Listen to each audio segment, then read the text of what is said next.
Assalamualaikum. Salam sehat bagi kita sekalian. Jumpa lagi dalam renungan harian Kalimbuang Boba Jemaat Landraki Biringkanaya, edisi Sabtu tanggal 12 September 2020. Puji Tuhan, hari ini kita masih diberi kesempatan oleh Tuhan menikmati kehidupan kita di hari karunia Tuhan hari ini. Mengawali renungan kita saat ini, mari berdoa. Bapa Surgawi, Allah penguasa hidup dan kehidupan kami ini, terima kasih Bapa buat waktu dan kesempatan hari ini.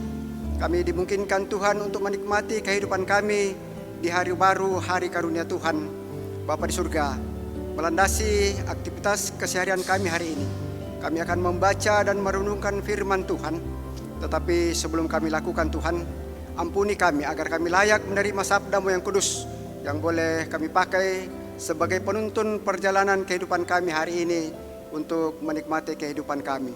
Bersabdalah ya Bapa, kami siap mendengarkan firman Tuhan. Dalam nama Yesus kami sudah berdoa. Amin.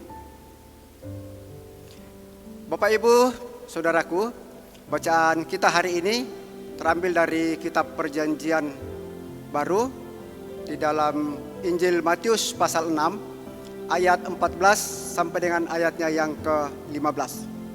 Di bawah judul hal berdoa. Firman Tuhan, karena jikalau kamu mengampuni kesalahan orang, Bapamu yang di sorga akan mengampuni kamu juga. Tetapi jikalau kamu tidak mengampuni orang, Bapamu juga tidak mengampuni kesalahanmu. Demikian pembacaan firman Tuhan. Berbahagialah kita hari ini jikalau kita masih boleh diberi kesempatan untuk mendengar firman Tuhan. Teristimewa kita boleh lakukan di sepanjang kehidupan kita. Tema kita hari ini, mengampuni. Mengampuni. Bapak Ibu, Saudaraku, kata orang bijak, musuh yang paling sulit untuk dilawan atau dikendalikan adalah melawan diri kita sendiri. Ketika ada orang yang mencaci maki, bahkan menghina kita atau menfitnah kita dengan sangat keji, masih mampukah kita untuk mengendalikan diri kita sendiri dengan memaafkan atau mengampuni orang tersebut?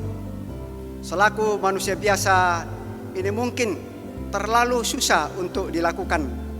Namun selaku anak-anak Tuhan, hal ini harus dilakukan. Bukankah Tuhan Yesus sendiri yang sudah mengajari kita untuk mengampuni orang yang bersalah kepada kita? Dalam doa Bapa kami, dalam Injil Matius pasal 6 ayatnya yang ke-12, dan ampunilah kami akan kesalahan kami, seperti kami juga mengampuni orang yang bersalah kepada kami. Ayat 14 dan 15 pembacaan kita tadi. Karena jikalau kamu mengampuni kesalahan orang, Bapamu yang di surga akan mengampuni kamu juga. Tetapi jikalau kamu tidak mengampuni orang, Bapamu juga tidak akan mengampuni kesalahan kamu. Lalu tampillah Rasul Petrus mewakili para murid dan pada kita sekalian pada saat ini. Dalam Matius pasal 18 ayatnya yang ke-21 dan 22. Ayat 21, kemudian datanglah Petrus dan berkata kepada Yesus, Tuhan, sampai berapa kali aku harus mengampuni saudaraku jika ia berbuat dosa terhadap aku? Sampai 7 kali? Ayat 22, Yesus berkata kepadanya, bukan, aku berkata kepadamu, bukan sampai 7 kali, melainkan sampai 70 kali 7 kali. Kalau ini kita jumlahkan, 70 kali 7 itu 490 kali. Dengan kata lain, bahwa Yesus menginginkan kita untuk mengampuni sesama orang yang melakukan kesalahan terhadap kita, bukan hanya 7 kali, melainkan 70 kali 7 kali. Apa maksudnya ini Bapak Ibu, saudara-saudara?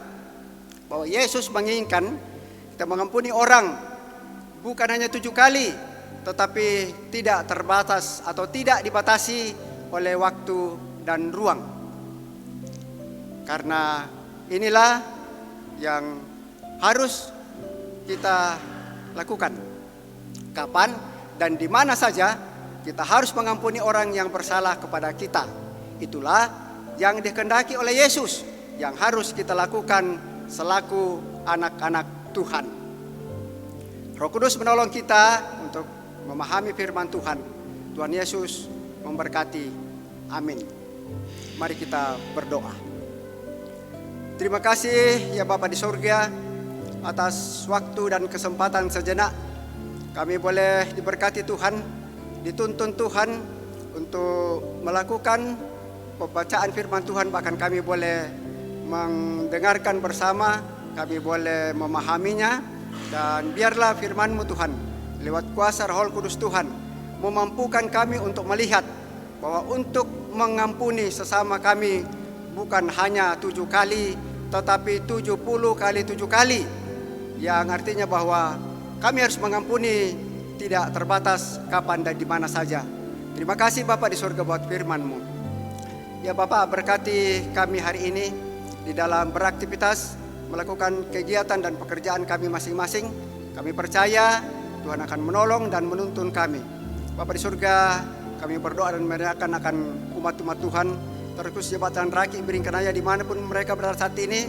Tilik mereka satu persatu di dalam keluarga mereka masing-masing Tuhan, di dalam beraktivitas, jauhkan dari segala mara bahaya, agar mereka boleh melakukan kegiatan mereka masing-masing yang baik, hanya seturut kehendak Tuhan. Kami berdoa buat saudara-saudara kami yang dalam kelemahan tubuh, sembuhkan dengan cara Tuhan sendiri. Yang berduka Tuhan hiburkan, yang bersukacita tambahkan sukacita mereka Tuhan, agar syukur mereka senantiasa dipanjatkan ke hadapan hadirat Tuhan. Kami berdoa dan menyerahkan akan pemerintah bangsa dan negara kami ke dalam tangan Tuhan. Tuhan beri kekuatan, beri kemampuan, agar mereka masing-masing dapat melaksanakan tugasnya dengan baik, dan boleh kami lakukan di sepanjang kehidupan kami. Dan Tuhan memberkati presiden kami, dan di dalam melawan penyebaran virus COVID-19 ini Tuhan, kami tidak punya kemampuan, tapi kami percaya Tuhan akan menghalau semuanya itu, sehingga kami boleh menghadapinya, boleh melaluinya dengan baik karena pertolongan Tuhan. Terima kasih Bapak buat berkat-Mu hari ini. Ini doa, ini ungkapan syukur kepadamu Tuhan.